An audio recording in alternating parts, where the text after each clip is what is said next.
लग्न ठरलं? Thanks to Marathi matrimony. लग्न म्हणजे मराठी मॅट्रिमनी. विश्वासाची 26 वर्ष. लाखो सुखी दाम्पत्य. डाउनलोड करा मराठी मॅट्रिमनी.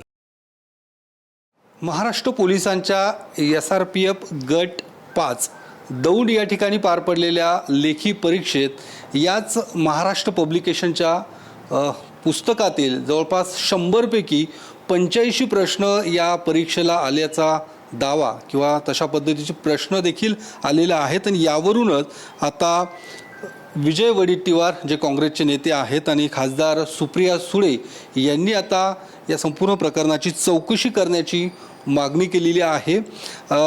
हे जे पुस्तक आहे जे महाराष्ट्र पब्लिकेशनचे आहे आणि या पब्लिकेशनचे जे संपादक आहेत ज्ञानेश्वर बांगर, त्यासोबतच मापडी, ज्यांचा व्हिडिओ सुप्रिया सुळे यांनी त्यांच्या ट्विटमध्ये त्यांचा व्हिडिओ टाकलेला आहे, ते देखील आत्ता आपल्यासोबत आहेत. यांची नेमकी काय भूमिका आहे ती आपण जाणून घेऊयात. तुमच्यावरती जो काही आरोप होतो या सगळ्या तुमच्या पब्लिकेशनच्या पुस्तकातले तब्बल 85 प्रश्न आलेले आहेत, म्हणजे हे नेमकं काय निवड योगायोग आहे की काही वेगळं अजून यामध्ये काही? सर, साधारणतः ज्या पोलीस भरतीच्या वेगवेगळ्या ठिकाणचे 100पेक्षा जास्त परीक्षा वेगवेगळ्या होत असतात, वेगवेगळ्या जिल्ह्यांच्या किंवा वेगवेगळ्या गटांच्या. त्याच्यामध्ये बऱ्याच वेळा अनेक प्रश्न रिपीट होत असतात किंवा एखाद्या पुस्तकातून, बरेच आमचेसुद्धा पुस्तकं आहेत त्याच्यातून बऱ्यापैकी प्रश्न रिपीट होतात.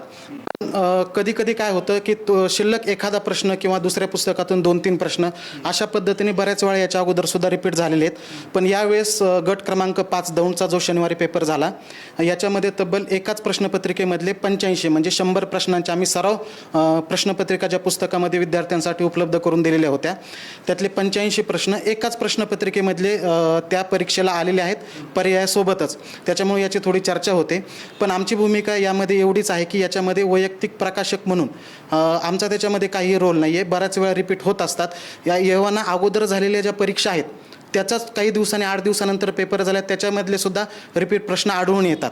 याचा अर्थ असा नाही होत की समजा की त्याच्यामध्ये प्रकाशक किंवा पब्लिकेशन किंवा लेखक जे आहेत, विठ्ठल बडे सर जे लेखक आहेत, या सर्वांचा याच्यामध्ये काही रोल असेल. पुस्तकामध्ये प्रश्नांची क्वालिटी दर्जेदार असते. साहजिकच प्रश्नपत्रिका काढणारे सुद्धा त्याच लेवलचे शिक्षक किंवा अधिकारी असतात.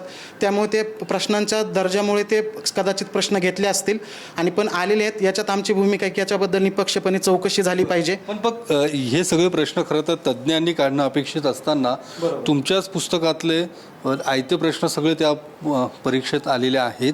म्हणजे हे नेमकं कसं काय? तुमचा काय आधी संपर्क झाला होता की तुम्हाला या सगळ्या संदर्भात काही माहिती होतं का?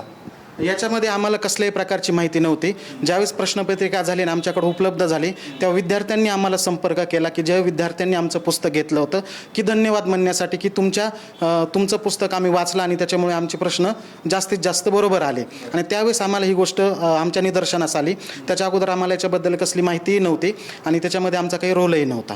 मग आता हे सगळं प्रकरण समोर आल्यानंतर काही तुमच्याशी काही संपर्क केला आहे का की कुठल्या या सगळ्या यंत्रणांच्या संदर्भात किंवा कोणी चौकशीच्या संदर्भात? कोणीही चौकशी केलेली नाही आहे. फक्त वेगवेगळे जे विधिमंडळातील आमदार आहेत किंवा खासदार आहेत त्यांनी फक्त याच्याबद्दल भूमिका मांडलेली आहे आणि त्यांच्या भूमिकेशी आम्ही सुद्धा सहमत आहोत की निपक्षपणे चौकशी झाली पाहिजे. आणि पुस्तकातून आलेले प्रश्न आमचे आहेत म्हणून फक्त आम्ही त्याच्या समर्थन करतो अशातला मूळ बिलकुल भाग नाही. याच्याबद्दल चौकशी होऊन योग्य तो निर्णय. पहिल्यांदा घडलं की आधी पण असं कधी अगोदरही अशा प्रकारे अनेक वेळा घडलेला आहे. आमच्या वेगवेगळे पुस्तक आहेत, जसं की विश्लेषणाचे पुस्तक आहेत, जसं तुम्ही पाहू शकता ते वर्दीचा राजमार्ग असेल किंवा पोलीस भरती ग्रंथ असेल किंवा A to Z paper solution असेल.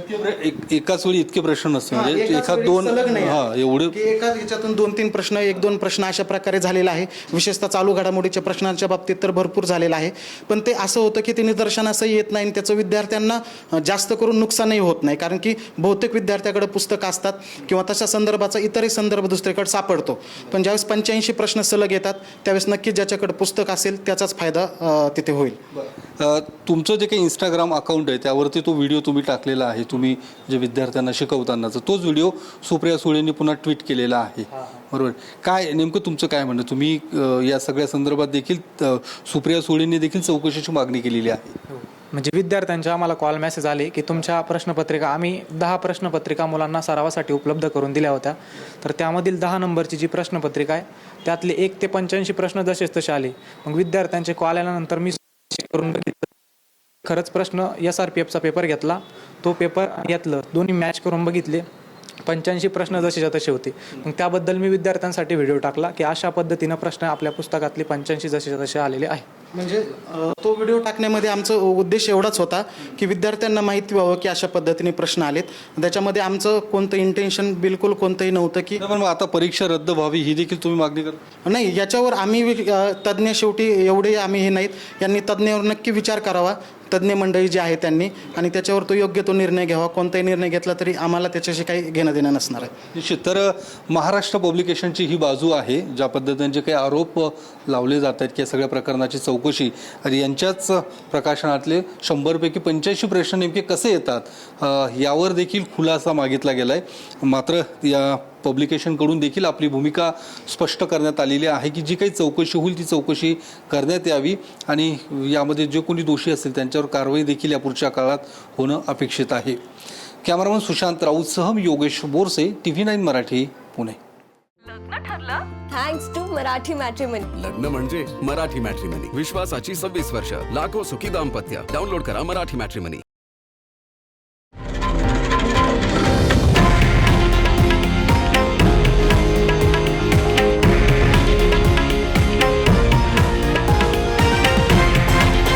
हे आहे देशातील नंबर 1 न्यूज नेटवर्क आणि आपण पाहत आहात TV9 मराठी, एकमेव.